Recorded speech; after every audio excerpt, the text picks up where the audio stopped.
Assalamualaikum warahmatullahi wabarakatuh. Innal hamdalillah nahmaduhu wa nasta'inuhu wa nastahdihi wa nastaghfiruh wa natubu ilaihi wa natawakkalu alaihi wa na'udzu billahi min shururi anfusina wa sayyiati a'malina may yahdihillahu fala mudilla lah wa may yudlil fala hadiya lah. Allahumma salli wa sallim wa barik ala Muhammad wa ala ali Muhammad kama sallaita wa sallamta wa barakta ala Ibrahim wa ala ali Ibrahim fil alamin innaka Hamidum Majid. Amma ba'd. Ahlan wa sahlan pada sahabat yang hadir pada pagi ini. Syukur pada Allah SWT kerana beri kesempatan kepada kita untuk memasuki pusingan terakhir daripada Ramadan. Tuan-tuan yang boleh sekalian, pada pagi ini saya nak cerita pada tuan-tuan tentang apakah amalan-amalan yang membolehkan kita dapat Lailatul Qadar dengan izin Allah SWT. Ya tuan-tuan, kerana ia merupakan amalan Nabi kita sallallahu alaihi wasallam, dan dia disebut dalam kitab-kitab tafsir, contohnya tafsir Imam Al-Fakhurazi, bahawa Nabi mengkisahkan kepada para sahabat perihal orang-orang sebelum kita, iaitu Bani Israel, yang panjang umurnya, sihat tu badannya, kuat tu badannya. Maka mereka mendapat peluang untuk berjihad sepanjang hayat mereka. Mereka punya peluang untuk bangun malam setiap malam mereka kerana kekuatan yang ada pada mereka. Maka timbullah rasa cemburu di kalangan para sahabat, kerana cemburu ini adalah disebabkan umur mereka panjang, tubuh badan mereka lasak, nak bandingkan dengan kita, kata sahabat-sahabat Nabi kepada Rasulullah sallallahu alaihi wasallam. Jadi perkara tersebut menimbulkan satu apa yang kita panggil sebagai cemburu, ya. Cemburu dengan kebaikan. Ini namanya ghibtah. Cemburu ni ada dua, satu dipanggil hasad. Hasad ni satu benda yang diharamkan. Iyakumul hasad fa innal hasada ya'kulu hasanat kama ta'kulun narul hatab, kata Nabi sallallahu alaihi wasallam satu hadis riwayat Tirmizi. Hendaklah kamu menjauhi hasad, kerana hasad itu menghapuskan kebaikan yang kamu lakukan, sebagaimana kayu api dimakan oleh api, kayu dimakan oleh api, kayu kekeringan dimakan oleh api, maka hancurlah ia. Tapi tuan-tuan, kalau ghibtah berarti adalah satu rasa cemburu melihat orang berbuat kebaikan dan kita berusaha untuk mendapatkan peluang bagi buat kebaikan macam dia. Seperti yang disebut dalam hadis yang sahih, melainkan rasa hasad itu pada seorang lelaki yang diberikan kekayaan, seorang diberikan kekayaan, lalu dia gunakan kekayaan itu untuk kebaikan Islam, dan begitu juga seorang yang punya ilmu, yang gunakan ilmu untuk menyeru manusia kepada kebaikan. Jadi itulah dia hasad kita kepada orang-orang soleh. Kita bukan hasad dalam kata yang diharamkan. Yang diharamkan itu kita nak kalau boleh nikmat itu luput daripadanya, terus hilang daripada kita, tak ada, dia tak ada pun tak apa, asalkan dia hilang dari mana-mana orang. Ini namanya hasad yang diharamkan, dengki orang Melayu panggil, tuan-tuan. Tapi yang dipanggil sebagai ghibtah ni, ghibtah, envy orang putih kata. Kita melihat satu kebaikan yang ada pada orang, kita rasa Allah akan kebaik kalau aku pun dapat benda yang sama.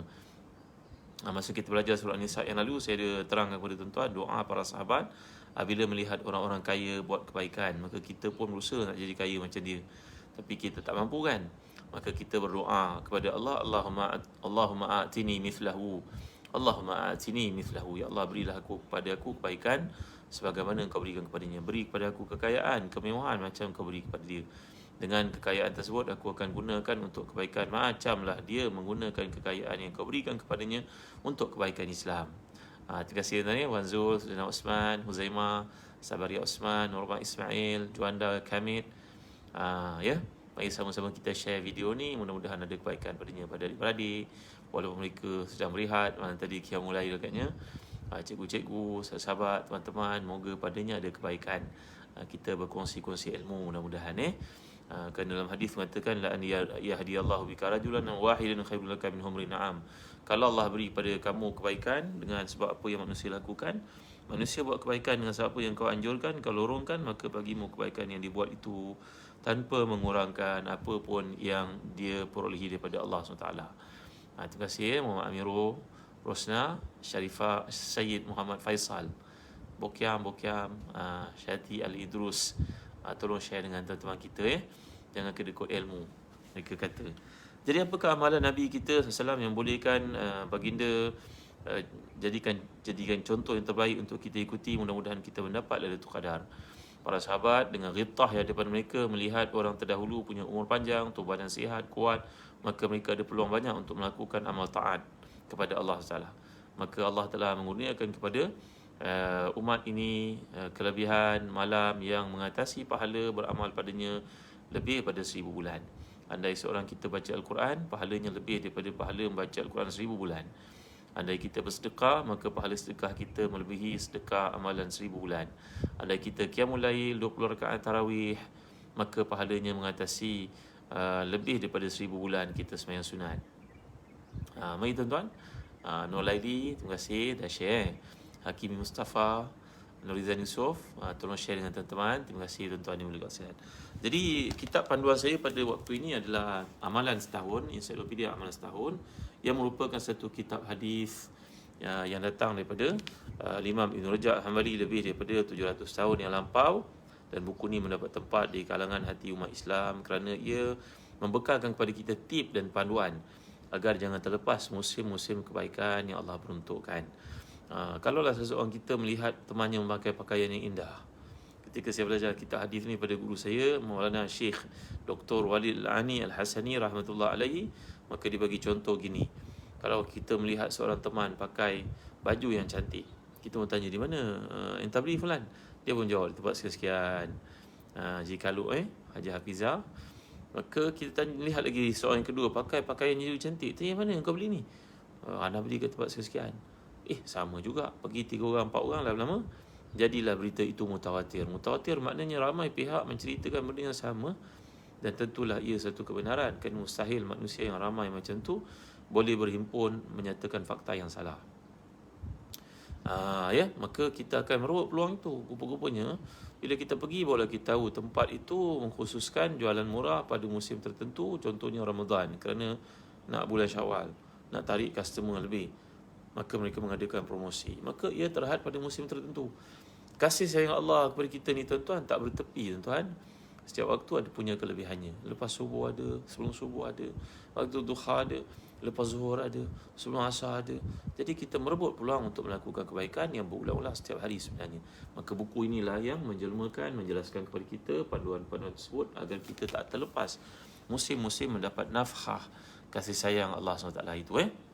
Jadi apakah amalan Nabi kita SAW yang boleh kita contohi supaya kita dapat kelebihan malam qadar yang dipanggil sebagai malam kemuliaan, yang merupakan anugerah Allah kepada umat ini, memandangkan umur kita yang pendek, tubuh kita yang tak kuat macam orang-orang terdahulu. Suzy Daniel ahlan wasahlan semua yang hadir kat Long, barakallahu fikum. Lama kita tak berkuliah Sebelum terlupa saya nak menyampaikan pesan penaja. Kami di Zazan Travel ada mengedarkan korma McJowl. Korma McJowl ni sangat enak dimakan, terutamanya pada bulan puasa ni tuan-tuan. Rasulullah SAW pernah makan korma bersama dengan Aisyah sebiji, share 2 orang untuk bertahan 1 hari berpuasa. Inilah kormanya tuan-tuan, besar. Dia belum buka lagi, dia baru besar. Yang kedua, kami juga memasakkan korma ajwa, tak banyak lagi tinggal tuan-tuan. Mari kita dapatkan korma ajwa yang disabdakan oleh Nabi kita sallallahu alaihi wasallam, tasabbaha bi sab'i tamaratin ajwatan lam yadurruhu sumun wala sihrun. Siapa yang makan korma ajwa setiap pagi 7 biji, dia akan selamat daripada racun dan juga sihir. Inilah korma ajwa yang disabdakan Nabi SAW itu. Ini kami dapatkan dari Madinah tuan. Ada sijil lahirnya dari Madinah. Marilah kita makan kurma walaupun dapat akhir Ramadan sebagai satu makanan kesihatan. Lagi kami juga masakkan produk Habatus Sauda, Birka namanya, yang digalakkan juga oleh Nabi untuk menggunakannya bagi mengelakkan semua penyakit melainkan kematian, kata baginda sallallahu alaihi wasallam. Dalam kitab Tibbun Nabawi, Ibn Qayyim membawakan kisah para sahabat yang sakit, tenat, parah dalam peperangan. Mereka makan Habatus Sauda, sembuh dengan izin Allah, sebagai membuktikan mukjizat kata-kata Nabi sallallahu alaihi wasallam. Tinggal lagi kami telah proses dalam bentuk kapsul, mudah untuk digunakan, mudah untuk dibawa bekal. Anda ibu ayah kita di kampung mengalami pandemik pada hari ini tuan-tuan, marilah hadiahkan mereka ni sebagai satu syur daripada Nabi kita sallallahu alaihi wasallam. Andai tuan-tuan dapatkan Zazan Travel, kami hadiah buku-buku tuan-tuan. Tak ada hadiah ini tempat lain Dapatkan Habatus Sauda dari Zazan Travel dan juga kurma-kurma terpilih Baik, apakah amalan Nabi kita sallallahu dalam hadis sahih? Kana Rasulullah sallallahu idza dakhala al-ashru shadda mi'zarahu wa ahya lailahu wa ayqaza ahlahu. Dalam satu hadis mengumpulkan amalan Nabi kita sallallahu menjelang 10 hari yang terakhir Ramadan, macam kita dah masuk pada hari ini tuan-tuan dimuliakan Allah sekalian. Kita dah masuk 20 Ramadan, besok 21 dah. Jadi apakah amalan Nabi kita sallallahu 10 hari yang terakhir? Yang pertama, Nabi mengetatkan kain baginda sallallahu alaihi wasallam. Yang kedua, baginda menghidupkan malamnya Yang ketiga, Nabi menggerakkan keluarga baginda sallallahu alaihi wasallam. Lihat ni 3 perkara ni. Bangunkan malam, gerakkan keluarga, ketatkan kain. Yang pertama kita fahamlah membangunkan malam dengan zikirnya, doanya, salawatnya, sembahyang tahajudnya, baca Al-Qurannya, bertafakurnya. Tafakur berarti kita berfikir. Inna fi khalqis samawati wal ardi wa ikhtilafil laili wan nahar la ayatin li ulil albab الذين يذكرون الله قياما وقعودا وعلى جنوبهم ويتفكرون في خلق السماوات والأرض ربنا ما خلقت هذا باطلا سبحانك فقنا عذاب النار. Allah memuji sifat ulul albab ini. Mereka bangun waktu malam mengingati Allah, pagi, petang, siang, malam, tidur, bangun, berjalan, berbaring. Dan bila mereka tergerak waktu malam, mereka akan melihat langit, memandang kejadian yang hebat itu.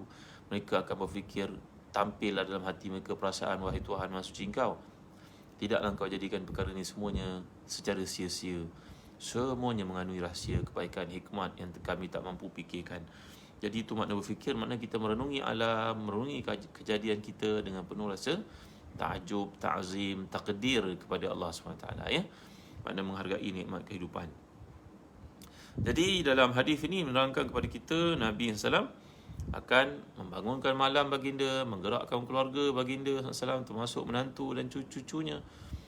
Dalam hadis menjelaskan siapa saja yang mampu untuk salat Nabi akan bangunkan. Dan yang ketiga tuan-tuan adalah Nabi SAW mengetatkan kain baginda SAW. Baik, kita baca uraiannya. Tengok. Karena Rasulullah SAW yajtahidu fil ashr al-awakhir ma la yajtahidu fi ghairihi. Adalah Rasulullah kamu akan bersungguh-sungguh dalam melakukan ibadahnya pada 10 malam terakhir berbanding dengan waktu yang lain. Kata Syekh Muhammad Rashid Ridha, bayangkan nikmat Allah beri pada kita. Setahun kita terlalai, maka diberitahu pada kita bulan Ramadan punya kelebihan. Kita pun fokus. Dalam sebulan 30 hari itu pun kita tak mampu sebenarnya tuan-tuan. Keluarga datang berbuka kat rumah, kita pun jam masing-masing sampai ke malam letih. Contohnya, kita pergi kerja penat contohnya. Dan 30 hari itu masih lagi Allah tunjukkan sayang kepada kita. Diberi 10 malam yang terakhir. 10 malam itu pun tak mampu nak lakukan. Ada hari-hari ganjil. Hari ganjil itu pun mungkin tak mampu pergi fokus. Kerana kita ni tidaklah sampai kepada iman para sahabat, tuan-tuan. Memanglah kita tak sampai macam iman para salafus saleh yang satu malam semayang beratus-ratus rakaat. Seseorang kita jarang-jarang dapat mencapai makam seperti itu, tuan-tuan. Maka Rasulullah SAW mengajar kita untuk tackle hari-hari ganjil daripada 10 yang terakhir daripada Ramadan. Jadi Nabi SAW yang pertama tadi menghidupkan malam baginda.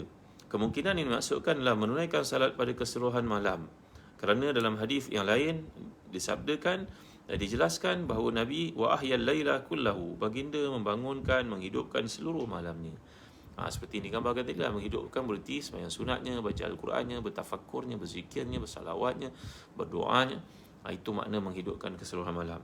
Dalam musnad terdapat riwayat lain yang mengatakan bahawa kana Nabi yakhlitul 20 bi salatin wa naumin fa idza kana al-ashru yani al-akhir syammara wa shadda al-mi'zar. Nabi pada hari-hari Ramadan yang awal 20 yang pertama, baginda mencampurkannya di antara ibadah dengan tidur. Baginda manusia tidur di rumah dengan isteri, berehat. Tapi bila sampai pada hari-hari terakhir yang 10 itu, syadda, Nabi SAW bersungguh-sungguh. Apa dikatakan sini? Syadda al-mi'zar, syammara wa syadda al-mi'zar. Ini kinaya an adadil jima'. Kata para ulama, contohnya Imam Nawawi dalam Majmu', maksud daripada hadis ini adalah Nabi kita SAW mengetatkan kain, berarti baginda meninggalkan perhubungan suami isteri. Itulah kata-kata huraian kebanyakan para ulama. Kerana fokus ibadah yang ditekankan pada waktu itu. Al-Hafiz Abu Nu'aim telah menukil satu hadis dengan sanad yang ada padanya daripada Anas radhiyallahu anhu berkata, kana Nabi idza syahida Ramadan qama wa nama wa fa idza kana 24 lam yadhuq ghamdan. Nabi bila masuk bulan Ramadan, baginda akan bangunkan malam dengan salat dan baginda tidur pada sebahagiannya. Tetapi bila masuknya malam ke-24, baginda langsung tidak tidur. Ni riwayat mengatakan 24 pula. Tadi 10 yang terakhir. Jadi khulasahnya, rumusannya bahawa masih lagi ada kelonggaran-kelonggaran yang dilakukan oleh Nabi SAW sebagai menunjukkan sebenarnya perkara itu bagus selepas malam 24. Baik tuan, tengok seterusnya. Imam Malik berkata dalam Muwatta', balagani anna Ibn al-Musayyab قال من شهد العشاء ليلة القدر يعني في جماعة فقد أخذ بحظه منها. Telah sampai kepadaku bahawa Ibn Sayyab berkata, siapa yang menunaikan salat isyak pada malam datangnya Lailatul Qadar secara berjemaah, maka dia mendapat sebahagian daripada kelebihan Lailatul Qadar. Jadi tuan-tuan, alhamdulillah pada hari ini kebanyakan masjid telah dibuka. Marilah kita pergi ke masjid sembahyang berjemaah isyak. Siapa yang sembahyang berjemaah isyak, dia telah termaktub baginya sebahagian daripada nasib, peruntukan untuk mereka yang dapat dikira bangun malam bertahajud pada waktu berlakunya Lailatul Qadr. Ya. Begitu juga Imam Syafi'i menyatakan dalam pendapatnya qaul qadim, man syahida al-isya was subha fi Lailatul Qadri faqad akhadha bihazzihi minha. Imam Syafi'i berkata, siapa yang sembahyang subuh dan juga isyak pada malam berlakunya Lailatul Qadar yang kita pun tak tahu bilakah waktunya itu, maka dia dikira telah mendapat sebahagian daripada Lailatul Qadar. Baik, ada banyak hadis kata-kata yang digunakan sebagai rujukan dalam kes ini oleh Imam Malik dan juga Imam Syafi'i, bahawa siapa yang sembahyang subuh, sembahyang isyak pada waktu berlakunya Lailatul Qadar itu pada malam yang ditetapkan oleh Allah berlakunya Lailatul Qadar, maka dia mendapat kelebihan beramal pada waktu itu. Maka tuan-tuan, kalau kita dah rajin pergi sembahyang berjemaah subuh dengan isyak, jangan abaikan untuk berdoa. Jangan bergantung dengan doa imam saja. Kita mesti berdoa sendiri. Yang imam doa tu kita aminkan juga, tapi kita juga mesti berdoa, tuan-tuan dimuliakan Allah sekalian. Ada satu doa saya nak ajar pada tuan-tuan. Doa ni saya nak ijazah pada tuan-tuan. Disebut dalam Kitabul Hayawan, dalam kitab Hayatul Hayawan Al-Kubra oleh Imam Ad-Damiri, seorang ulama besar mazhab Syafi'i dari Mesir. Tuan-tuan, bahawa kalau tuan-tuan punya hajat di sisi Allah Taala, hajat yang besar, nak beli rumah ke, nak berkahwin ke, ada hutang tak boleh nak bayar ke, orang berhutang kita tak bayar ke, dengar baik pesan ini. Dengar baik. Kata para ulama, naqala Syekh Syihabuddin Ahmad Al-Buni rahmatullah alaihi fi kitabih Musamma bi Sirril Asrar an Abdullah bin Umar radhiyallahu anhu annahu qala, dalam satu riwayat daripada Allah bin Umar dalam kitab Sirrul Asrar, siapa yang punya hajat, maka apabila dia berpuasa pada hari Rabu, Khamis dan Jumaat. Kita sekarang mula Ramadan kan, puasa Rabu, Khamis dengan Jumaat. Kita jangan-jangan dapat buat begini pada bulan selain pada Ramadan. Puasalah dia pada hari Rabu, Khamis, Jumaat. Macam kita bulan Ramadan sekarang memang menepati maksud amalan sahabat Nabi yang hebat ini. Kemudian apa? Man kan lahu hajatun fal yasum wa fa idza kana yaumul jumu'ah tatahhara wa raha ila al-jum'ah wa qala Allahumma inni as'aluka bismika bismillahirrahmanirrahim alladzi la ilaha illahu alimul ghaibi wasyahada warrahmanur rahim wa as'aluka bismika bismillahirrahmanirrahim alladzi la ilaha illa huwal hayyul qayyum la ta'khuzuhu sinatun wa la nawm alladzi mala'at 'azamatuhu as-samawati wal ard wa as'aluka bismika bismillahirrahmanirrahim alladzi la ilaha illa hu anas lahu al-wujuh wa khasha lahu al-absar wa wajalat lahu al-qulub min khasyatihi an tusalli ala Muhammadin sallallahu alaihi wasallam wa an tu'tiyani mas'alati wa taqdi hajati wa tusammiha bi rahmatika ya arhamar rahimin.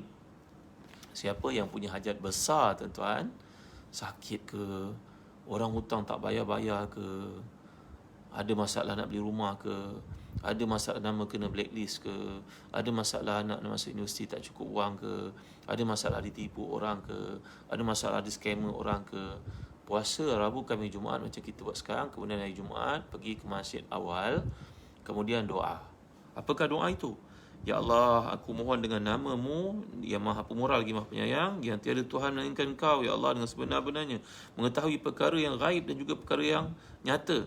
Engkaulah Tuhan yang Maha Pengasih, yang aku mohon kepadamu, wahai Tuhan memiliki segala sifat penyayang, bahawa Engkaulah Tuhan yang Maha Hidup dan Maha Berkuasa, yang tidak disentuh oleh rasa mengantuk dan juga rasa dan tidur, yang mana memenuhi keagungan-Mu langit dan bumi. Aku mohon kepadamu, 3 kali kita sebut ya, as'aluka bismillahirrahmanirrahim. Aku mohon kepadamu, aku minta kepadamu dengan nama-Mu yang maha mulia, sifat-sifat-Mu maha terpuji, yang mana tiada Tuhan yang berhak disembah dengan sebenar-benarnya melainkan Engkau, yang tunduk semua wajah kepadanya dan takut kepadanya semua makhluk. Dan aku mohon kepadamu ya Allah untuk bersalawat ke atas Nabi sallallahu alaihi wasallam, meninggikan darjat baginda. Ya Allah, penuhilah hajat aku. Amalkan doa ni, kata Abdullah bin Umar radhiyallahu anhuma, pada hari Jumaat selepas kita dah puasa Rabu, Khamis, Jumaat macam bulan Ramadan ni, tinggal satu je peluang lagi tuan-tuan sebelum hari raya. amalkan doa ni, insya-Allah Allah akan penuhi hajat kamu. Dengan baik tuan-tuan ya. Baca doa ni pada hari Jumaat, kita dah puasa Rabu Khamis Jumaat, Jumaat tu pergi Jumaat awal sikit, amalkan doa ni. Insya-Allah kata Abdullah bin Umar, hajat kamu akan dipenuhi oleh Allah SWT. Ya. Jadi harap Ustaz Syafiq Murad yang ada dalam grup ni, tuan-tuan, saya ajak tuan-tuan untuk masuk ke Telegram sahabat Ustaz Zahazan, ada banyak perkongsian kat situ. Boleh cari Telegram sahabat Ustaz Zahazan, join. Doa-doa yang saya pelajari, yang saya ajar, ada kita muatkan di situ. Boleh Ustaz Syafiq Murad, Ustaz Zulkifli, Ustaz Zawawi Ghazali, Ummu Fatih akan masukkan doa-doa ni dekat Telegram sahabat Ustaz Zahazan. Baik, jadi inilah antara doa Nabi kita SAW. Yang pertama, baginda bangun malam. Bangun malam pada hari-hari terakhir Ramadan. Membangunkan malam tu berarti membangunkan keseluruhannya, kata sebahagian besar para ulama, dan sebahagian mereka mengatakan di sini membabi taglib. Taglib berarti sebahagian besar di malam itu dibangunkan baginda SAW. Umpamanya kita penat sangat, mungkin lepas isyak tu kita, lepas tarawih kita tidur 1-2 jam, kemudian pukul 1 pagi bangun sampai ke subuh, tuan-tuan dimuliakan, terutamanya pada hari-hari cuti macam ni. Ya. Dan mungkin ada yang nak ambil cuti tahunan pada hari-hari terakhir Ramadan dengan tujuan untuk fokus ibadah, ini sangat baik. Ya, kita peruntukkan, ajak isteri, anak-anak untuk bangun, terutamanya musim sekarang ni pun kita pun tak boleh nak pergi mana sangat. Ambillah peluang untuk bangun malam ya. Yang kedua, Nabi mengejutkan kaum keluarga baginda untuk menunaikan salat pada 10 malam terakhir bandingkan malam-malam yang lain, termasuklah menantu-menantu baginda macam Ali karamallahu wajhah. Bahkan cucu-cucu Nabi seperti Hasan, Husain pun Nabi gerakkan untuk sembahyang. Subhanallah, masya-Allah, tabaraka wa taala. Anak-anak kita pada hari ini nak ambil peperiksaan contohnya, PSR tak ada kan, nak ambil PT3 contohnya, supaya dapat masuk ke College Islam, dapat masuk MRSM, dapat masuk sekolah-sekolah yang baik-baik. Dengan kabarnya sekolah menengah sains itu guru-gurunya bagus-bagus, semua sekolah bagus ya tuan-tuan. Ada sekolah-sekolah macam sekolah sains, sekolah MRSM, guru-gurunya ajak anak murid berusra, ajak hafal Quran, ya Allah, bagusnya. Semua sekolah guru-guru kita memang macam tu sebenarnya. Tahniah cikgu-cikgu terima kasih banyak. Tanpa kalian tak ke mana lah anak-anak kita Yang ketiga, Nabi mengetatkan kainnya. Para ulama kebanyakannya maksudkan kat sini adalah Nabi tidak mendatangi para isteri dengan tujuan untuk beribadah kepada Allah SWT. Makan bersama mereka, ya. Nabi duduk dengan mereka, ya. Tapi menjelang malam, Nabi SAW menjadi seperti rahib. Ini maksud dia. Pendeta di malam hari, singa di siangnya. Ya. Ruhbanul lail wa fulsanun nahar. Bila sampai 10 malam terakhir ni, Nabi ibarat singa pada siang hari dengan amalan-amalannya, baca Al-Qurannya, sedekahnya, nanti kita cerita ya. Dan malamnya ibarat rahib, maknanya beribadah kepada Allah bersungguh-sungguh. Jadi kebanyakan para ulama maksudkan ketatkan kain itu berarti kinayah an adami jima', merujuk pada bahasa kiasan, simpulan bahasa bahawa Nabi tidak bersama dengan para isterinya dan taran fokus kepada ibadah kepada Allah SWT. Ini yang ketiga. Ini cara untuk dapat Lailatul Qadar, tuan-tuan tolong sampaikan video ni pada teman-teman kita. Moga setiap kita beroleh kelebihan beribadah pada malam itu. Yang keempat, melambatkan makan malam hingga ke sahur. Ini namanya wisal.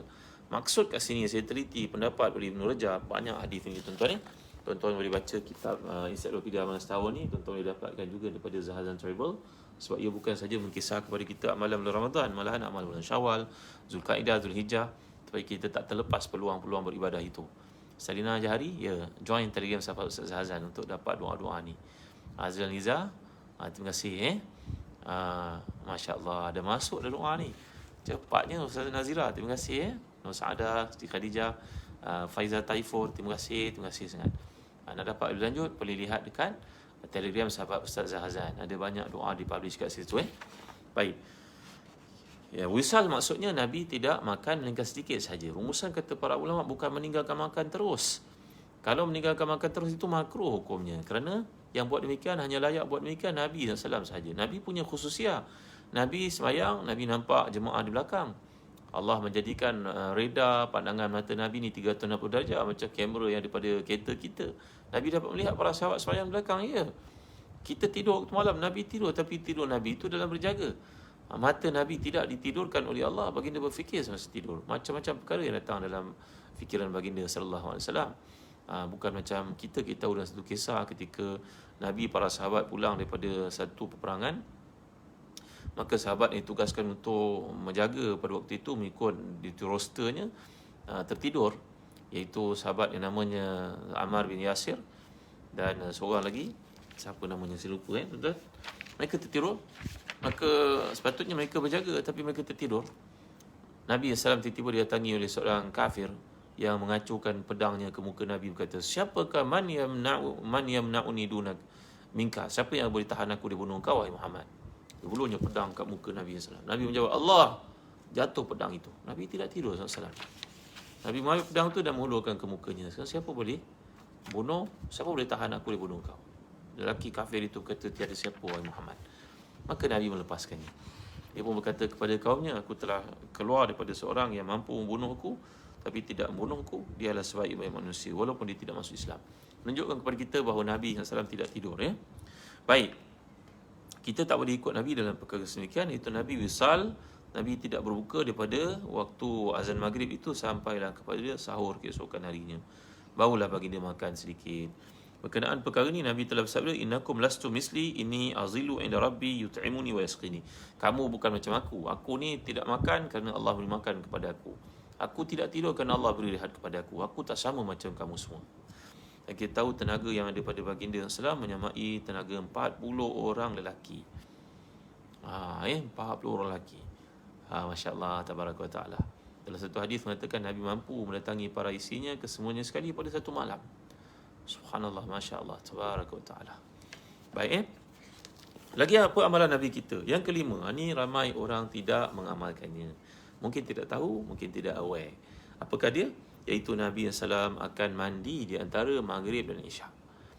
Mandi dengan tujuan untuk memakai pakaian yang paling baik, wangian yang paling harum, dengan tujuan untuk menghidupkan tarawih baginda SAW. Walaupun baginda hanya bertarawih 2 kali saja dengan umat Islam. Malam ketiga bila muncul ramai sahabat untuk terlibat dalam sembahyang tarawih itu, Nabi tidak keluar sembahyang dengan mereka supaya tidak menjadi satu beban untuk umatnya. Bayangkan kalau Nabi sembahyang tarawih 30 malam dalam Ramadan itu, tentulah ia jadi satu kewajipan kepada kita. Nabi tidak mahu ia jadi satu kewajipan. Maka Nabi cuma melakukannya 2 malam sahaja. Selain daripada itu, dalam riwayat sampai kepada kita, memang Nabi SAW sembahyang 20 rakaat pada satu malam. Seperti yang diterjemahkan oleh Imam Nawawi, Imam besar mazhab Syafi'i, dalam kitabnya Al-Majmu'. Maka kita cubalah tuan, kalau tak dapat 20 malam yang awal, mulai malam ni kita sembahyang 20 rakaat. Cuba tuan cuba sedaya upaya cuba. Kalau sahabat-sahabat dahulu yang dah tua, mereka pakai tongkat kerana takut tersungkur dalam bacaan sembahyang mereka, kerana kebanyakan imam akan baca lebih pada 1 juzuk kalau kita sembahyang kat negara Arab sampai ke hari ni tuan-tuan. Baik. Jadi mandi di antara dua waktu, iaitu maghrib dan isyak, dengan tujuan untuk menyegarkan diri, pakai pakaian yang paling baik, wangian yang paling harum, supaya kita pergi sembahyang nanti memberi motivasi kepada diri sendiri dan orang keliling kita. Baik. Yang berikutnya, apakah amalan Nabi SAW? Itu yang kelima. Yang keenam, Nabi kita SAW bila masuk malam-malam yang terakhir ni, baginda akan beriktikaf di masjid. An-Nabi kana ya'takif al-ashr al-awakhir min Ramadan hatta tawaffahu Allah. Baginda SAW akan beriktikaf pada 10 malam terakhir Ramadan sampailah baginda diwafatkan oleh Allah SWT. Iktikaf ni maksudnya apa? Iktikaf ni kita duduk dalam masjid dengan tujuan untuk buat ibadah. Baca Al-Quran, berzikir, berselawat, berdoa, bertafakur. Kalau kita letih pun boleh baring sekejap. Baring dengan cara yang dianjurkan oleh Islam. Tidur dalam keadaan atas lampu kanan ke, ataupun tidur berehat kaki bersilang ke. Tuan-tuan boleh lihat lebih lanjut dalam buku yang diterbitkan di Telaga Biru yang namanya tuan-tuan, Kenali Rasul Kita Muhammad sallallahu alaihi wasallam.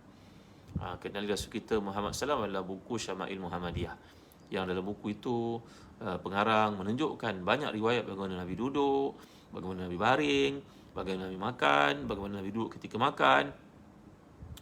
Orang Melayu kata duduk kala judi. Rupanya duduk kala judi itu, kalau kita baca dalam hadis, ada Nabi duduk begitu sallallahu alaihi wasallam. Duduk kala ke, atau saya silap penyenamaan. Duduk tangan seperti itu, naikkan lutut, tangan merangkul lutut gitu. Tuan-tuan dimuliakan saya, duduk dalam sunnah Nabi SAW ada berbagai cara, tapi duduk mutarabik, duduk bersila, itu semua duduk Nabi kita SAW. Tuan-tuan rujuk dalam buku yang masukkan. Jadi iktikaf ini tujuannya duduk dalam masjid untuk tujuan ibadah kepada Allah. Para isteri, anak-anak perempuan, gadis-gadis sunti, gadis-gadis muda, anak dara, kalian tak digalakkan pergi ke masjid untuk tujuan iktikaf kerana ia boleh menimbulkan fitnah. Duduklah kat rumah. Mungkin kat rumah kita ada satu sudut yang kita biasa sembahyang, duduklah niat dekat situ iktikaf. Seperti yang difatwakan oleh para ulama mazhab Syafi'iyah. Jadi mandi dan tengah maghrib isyak ni tadi adalah tujuannya untuk menyegarkan diri, kemudian iktikaf kat masjid. Pakaian kita pun wangi, kita pun segar, tak adalah bau busuk itu mengganggu orang keliling kita. Ni walaupun duduk 1 meter tapi bau yang masam, yang tengik itu boleh mengganggu jiran-jiran kita. Bagi orang yang isap rokok, berhentilah isap rokok tuan. Ramadan ni, Ramadan bulan mulia, berhentilah. Kebanyakan para ulama memfatwakan rokok ni haram lah tuan-tuan. Berhentilah tuan-tuan, tolonglah berhenti. Tak cantik sangat kita isap rokok, bawa rokok pergi ke masjid, letak atas Quran, tak boleh kan? Bau rokok yang bau yang tengik itu mengganggu orang. Pakaian ni kalau isap rokok bau, ganggu orang tuan-tuan. Berhentilah tuan-tuan. Jadi Ramadan ni motivasi untuk kita berhenti Baik, itu yang keenam. Yang ketujuh, Nabi kita SAW bila masuk hari-hari yang terakhir pada Ramadan, baginda akan bersedekah dengan sebanyak-banyaknya. Sehingga disebut asyadda minar rihil mursalah. Nabi kita memberi sedekah ni lebih dahsyat daripada angin yang bertiup kencang. Bayangkan angin bertiup kencang itu, taufan itu, Nabi lebih laju dalam bersedekah bandingkan angin yang kencang itu. Ini menunjukkan kepada kita kena banyakkan sedekah. Bukan pada banyaknya, tapi pada ikhlasnya. Bukan pada banyaknya, tapi pada kualitinya, pada kesungguhannya. Dan dahulukan dalam sedekah ni tuan-tuan adik-adik kita yang susah. Adik-adik kita yang susah pula yang tak menunjukkan keperluannya. Yahsabuhumul jahilu aghniya min ta'affuf ta'rifuhum bisimahum la yas'aluna an-nasa ilhafa. Ada kalangan mereka ni yang tak menunjukkan keperluannya padahal dia sangat memerlukan. Dia malu nak minta-minta tuan-tuan. Orang ni yang kita kena cari keliling kita. Jadi ini antara amalan Nabi kita SAW. Yang ke-8, tuan-tuan jangan lupa amalkan doa Allahumma innaka afuwun tuhibbul afwa fa'fu anni. Allahumma innaka afuwun karim tuhibbul afwa fa'fu anni. Allahumma inni as'aluka ridhaka wal jannah wa a'udzubika min sakhatika wan nar. Dalam hidup ni selepas diberikan keimanan, jangan lupa minta kesihatan, keafiatan. Kerana tiada nikmat lebih besar daripada nikmat sihat dan juga afiat. Kadang-kadang kita lalu di highway, kita lihat orang yang tidak waras itu tuan-tuan bawa pakaiannya koyak rabak, dengan tak pakai kasut, kadang-kadang kutip bang tengah-tengah highway. Tuan-tuan, orang gila, orang tak ada kewarasan seperti itu. Maka dalam hidup ni tuan-tuan, tiada nikmat lebih besar daripada nikmat iman. Diikuti nikmat iman itu dengan nikmat sihat. Kemudian baru minta kaya. Jangan minta kaya dahulu. Kaya wang banyak tapi duduk kat hospital. Yang enjoy harta adalah servant kita, helper kat rumah, maid yang guna segala kemudahan yang dekat rumah. Kan sukar kalau begitu tuan-tuan. Jadi mintalah kepada Allah satu iman, keampunan, minta kesihatan, barulah minta kekayaan. Orang-orang muda yang dimuliakan Allah sekalian, itu sebab antara doa Nabi, Allahumma inni as'alukal huda wat tuqa wal afaf wal ghina. Allahumma inni as'alukal huda wat tuqa wal afaf wal ghina. Allahumma inni as'alukal huda wat tuqa wal afaf wal ghina. Ya Allah, aku minta padamu hidayah, ketakwaan, kesucian diri, kehormatan diri dan kekayaan. Jadi perkara ini merupakan hadis sahih dalam riwayat Muslim. Nabi mengajar kita doa tersebut. Dan tadi saya ajar pada tuan-tuan satu doa yang penting. Doa kalau kita mengalami kesukaran, kesulitan, ada hajat besar.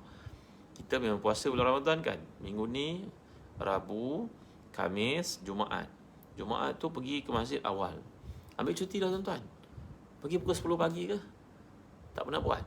Siapa yang datang waktu yang pertama Jumaat, dia seolah-olah menyembelih seekor unta. Siapa yang datang waktu kedua, umpama menyembelih seekor lembu. Siapa datang waktu ketiga, umpama dia menyembelih seekor kambing. Siapa yang datang waktu keempat, dia umpama menyembelih seekor ayam untuk dikorbankan. Dan siapa datang waktu yang pertama unta, kedua lembu, yang ketiga kambing, keempat ayam, kelima telur ayam. Dan apabila imam telah naik atas mimbar untuk menyampaikan khutbah, tak ada apa-apa kelebihan. Cuma dia telah menunaikan satu kefarduan. Habis, tak ada apa kelebihan dah. Dia hanya menunaikan satu kewajipan, tak lebih daripada itu. Macam orang berniaga buat penat je tuan-tuan. Kita berniaga bazar Ramadan petang-petang kan, kita bertarget nak capai RM500. Kita punya modal katalah RM200. Kita berniaga pada itu hujan. RM200 pun tak lepas tuan-tuan. Allahu Akbar. Allah. Sedih hati kesian orang berniaga kita lihat kadang kan. Maka itu umpamanya. Maka orang datang sembahyang Jumaat setakat imam dah berkhutbah, maka dia tak dapat apa kelebihan melainkan break even dalam perniagaannya, itu saja. Subhanallah, masya-Allah, tabaraka taala. Jadi pesan saya kepada tuan-tuan, doa daripada Abdullah bin Umar tadi saya kutip daripada kitab Al-Haywan Al-Kubra, kisah keajaiban doa. Antara yang dimaksudkan itu bila kita punya hajat, maka hendaklah kita datang Jumaat awal kemudian baca doa, Allahumma inni as'aluka bismika bismillahirrahmanirrahim alladzi la ilaha illa huwa alimul ghaibi wasyahada huwa rahmanur rahim wa as'aluka bismika bismillahirrahmanirrahim alladzi la ilaha illa huwal hayyul qayyum la ta'khuzuhu sinatun wala nawm alladzi mala'at 'azamatuhu as-samawati wal ard wa as'aluka bismika bismillahirrahmanirrahim الذي لا إله إلا هو عنت له الوجوه وخشعت له الأبصار ووجلت القلوب من خشيته أن تصلي على محمد وعلى آل محمد وأن تعطيني مسألتي وتقضي حاجتي برحمتك يا أرحم الراحمين. Kalau kita punya hajat, kita puasa Rabu, Khamis, Jumaat pergi ke masjid awal baca doa ni. Bila lepas sembahyang sunat tahiyat masjid, lepas sembahyang sunat duha. Kalau kita pergi 10, 11, 12 masih ada waktu duha, sembahyang sunat hajat. Ya Allah, aku pohon kepadamu dengan nama-Mu yang maha mulia. Engkau mempunyai sifat Rahman dan juga Rahim. Tiada Tuhan yang berhak disembah melainkan Engkau, mengetahui perkara gaib dan perkara nyata. Engkau lah Tuhan yang maha pengasih penyayang. Aku mohon kepadamu, Ya Allah, Engkau lah memiliki sifat Rahman dan juga Rahim, yang tiada Tuhan yang berhak disembah dengan sebenarnya melainkan Engkau, yang maha hidup, yang maha berkuasa mentadbir, yang tidak disentuh oleh rasa mengantuk dan juga rasa lalai. Ya Allah, keagungan-Mu memenuhi langit dan bumi ciptaan-Mu. Wahai Tuhan, aku mohon kepadamu bahawa Engkau memiliki sifat Rahman dan juga Rahim. Tiada Tuhan berhak disembah melainkan Engkau, yang tunduk semuanya wajah kepadamu, yang tunduk semua pandangan padamu, yang takut hati kepadamu, takut hati-hati itu kerana melihat kehebatan-Mu. Ya Allah, kami mohon kepadamu agar beri darjat yang tinggi untuk Nabi kita Muhammad sallallahu alaihi wasallam. Ya Allah, berilah aku hajat aku, penuhilah keperluanku. Dan sebutlah apa yang kita perlukan tu tuan-tuan. Nak berkahwin ke, nak beli rumah ke, tak cukup duit nak bayar hutang ke, ataupun orang hutang tak bayar ke, ataupun sakit ke, apa jua tuan-tuan, amalkan doa ini. Kata para ulama daripada amalan Abdullah bin Umar radhiyallahu anhu, maka ia melaksanakan, menunaikan hajat-hajat kita. Terima kasih tuan-tuan. Dan kehadiran tuan-tuan, jangan lupa share video ni pada tuan-tuan yang lain. Riwayat ini saya ambil daripada kitab Al-Haywan Al-Kubra. Tuan-tuan masuklah Telegram sahabat Ustaz Hazan. Nanti adalah sahabat kita Ustaz Syafiq Murad ke, Ustaz Safi Siddiqin ke, ataupun Ustaz Zawi Ghazali ke, Ummu Fatih ke, akan catatkan doa ni untuk tuan-tuan manfaatkan. Terima kasih tuan-tuan.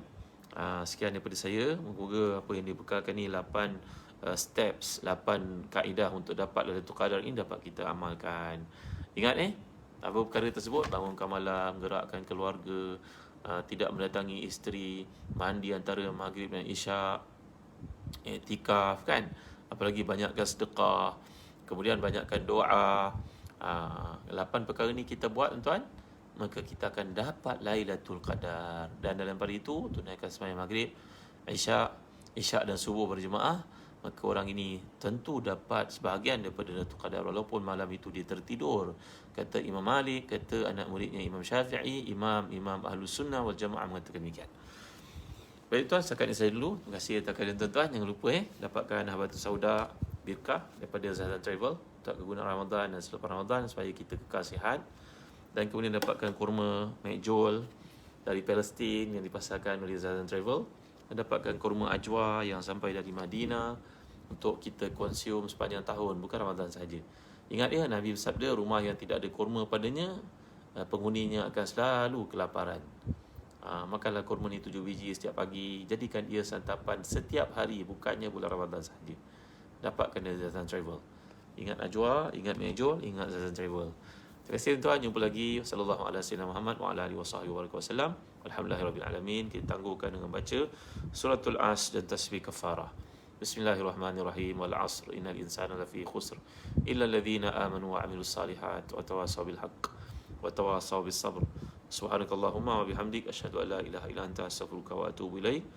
Wassallallahu ala sayyidina Muhammad wa ala alihi wasallam. Alhamdulillahirabbil alamin. Wa barakallahu fikum. Wassalamualaikum warahmatullahi wabarakatuh. Jangan lupa share tuan-tuan ya. Share pada teman kita. Komen, like, beritahu pada sahabat-sahabat kita tentang kuliah ni. Mudah-mudahan ada manfaat padanya. Terima kasih. Assalamualaikum warahmatullahi wabarakatuh. Alhamdulillah rabbil alamin wassalatu wassalamu ala asyrafil anbiya'i wal mursalin sayyidina Muhammadin wa ala alihi washabbihi ajma'in. Allahumma ighfir lana dhunubana wa liwalidina warhamhum kama rabbana shighara. Allahumma a'inna ala dzikrika wa syukrika wa husni ibadatik. Allahumma inna nas'aluka al-huda wa tuqa wal 'afafa wal ghina. Allahumma ja'alna mimman sama ramadhana imanan wa ihtisaba faghfir lahu ma taqaddama min dhanbihi. Allahumma ja'alna mimman qama ramadhana imanan wa ihtisaba faghfir lahu ma taqaddama min dhanbihi. Allahumma rzuqna lailatul qadr. Allahumma rzuqna as-siyam wal qiyam. Allahumma rzuqna tilawatul Quran fi. Allahumma kfina bihalalika an haramika wa aghnina bifadlika amman siwak. Allahumma innaka afuwun karimun tuhibbul afwa fa'fu anna. Allahumma inna nas'aluka ridhaka wal jannah wa na'udzubika min sakhatika wan nar. Allahumma atik riqabana wa riqaba abaina wa ummahatina wa ajdadina wa jaddatina wa jami'il muslimina wal muslimat wal mu'minina wal mu'minat minan nar. ربنا آتنا في الدنيا حسنة وفي الآخرة حسنة وقنا عذاب النار وصلى الله على سيدنا محمد وعلى آله وصحبه وسلم الحمد لله رب العالمين تقبل الله منا ومنكم السلام عليكم ورحمة الله وبركاته. Terima kasih Siti Nizan, Mas Ruhaiza, Alina Adraman, Nasruha Sari, Syida, Mas Izzat. Terima kasih semua yang hadir. Terima kasih Ini tamat. Tolonglah share video ni pada teman kita yang lain. Syida, terima kasih. Pian, terima kasih. Barakallahu fikum. Hidayu Zamida. Assalamualaikum warahmatullahi wabarakatuh.